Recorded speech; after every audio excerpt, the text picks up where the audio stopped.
Within our school, teachers are already using Google to do much of the same things that I've done for the coursework.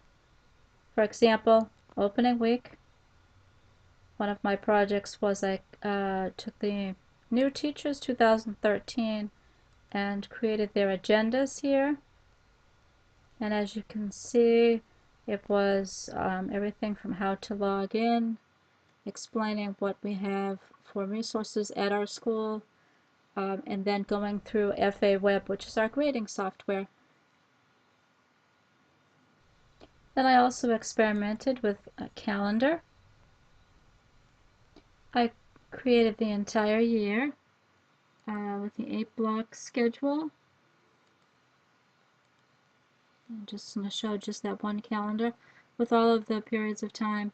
And for the first week of school, put in all of my assignments for accounting class and attachments as well. So it was easy for students to find. Here you can see a screenshot of where the class was held in this particular event, the schedule, and the 2 documents that were attached here for students to view. I found the agenda view most helpful when students could see everything for a week and actually for the day and print it out. The other thing that I took a look at was Blogger. I created a blog for my accounting class so that they can share their thoughts on possible careers. Makes it very easy to set up. I thought the templates were great, and I like the fact that you can use an easy URL to find things. Google Groups was also an interesting find. I created a Google group just to test out some curriculum. I thought it'd be a great way to have discussion with peers. I just invited a few people in.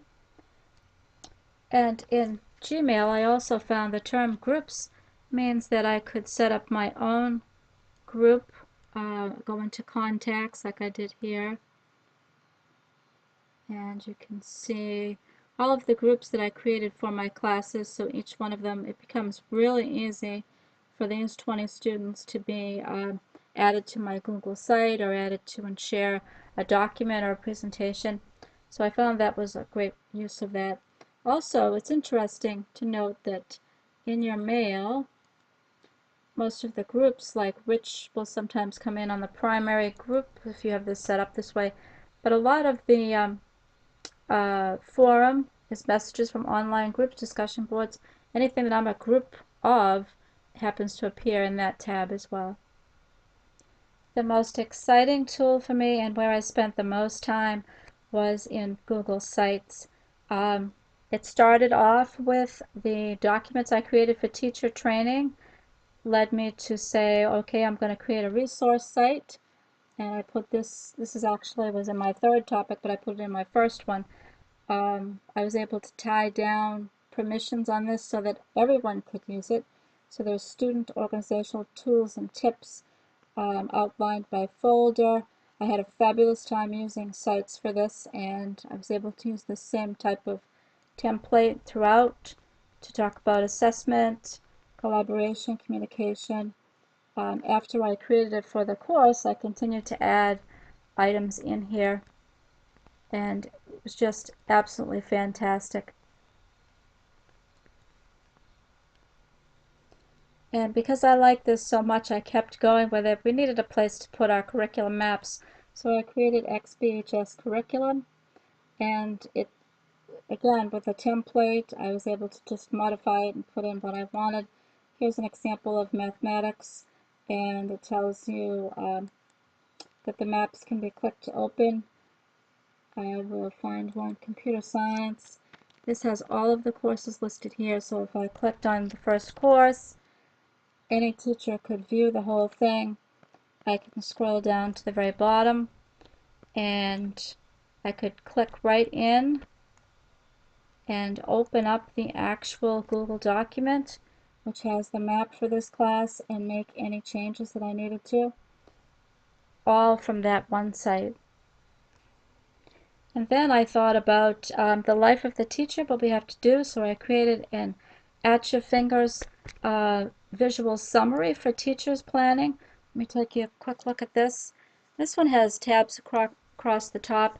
The materials from opening weeks included information about grades, like when things were due, and maps. These are all linked here. Listings of homerooms, the handbook, the CAF duty schedule, anything that came in an email or had a Google Doc associated with it is actually in here. My Google spreadsheet, which has my schedule, is there, as well as a link right to it to open the live document. Department items, so this is pulled from another page called Department Info. And here, I'll take a look at this as just a customized list. Our department minutes are linked there. There are documents that I actually embedded here, because this one, before everybody's on board with Google Calendar, is just a document sent to us, and I was able to pop that in there. Forms that we might need, things like accident reports, bullying reports, field trip permission, grade change forms, all of the stuff that teachers would need to have at their fingertips that before were all over the place, and now they're just in one spot. I also opened this up so that all the teachers could use it and see it. Information on student disabilities and needs, as well as a link back to the technology integration resources. All this excitement makes me think about the challenges. It was really tough to understand how to even, when I think back, to change the title of a tab, and I wasn't sure what to do. But through the reference material that was included in Moodle and reading and trial and error, I was able to get through all of it very quickly, which really brings me to answering the question on online learning and what that is for me. And I've been doing online learning since about 2001, as I was really able to dig into what I wanted to do with sites. And the whole idea is there was enough resources within Moodle for me to just keep going and going and pouring through things, and they were fantastic links that were so relevant to what I do as a teacher, and I could see across the board that it would be relevant to business people, anybody that's organizing their life online. The more that I do, the more I see that Google has so many things that will fit. Really, you can do just about anything in it, and it's just amazing to me. I don't think I've been quite this excited about anything since about 1999, when I first saw Bernie Dodge's WebQuest. So this wraps it up for me. It's been a fantastic journey. All the things I used live in my school, and I am very grateful to Rich for having the opportunity to do so. Thank you.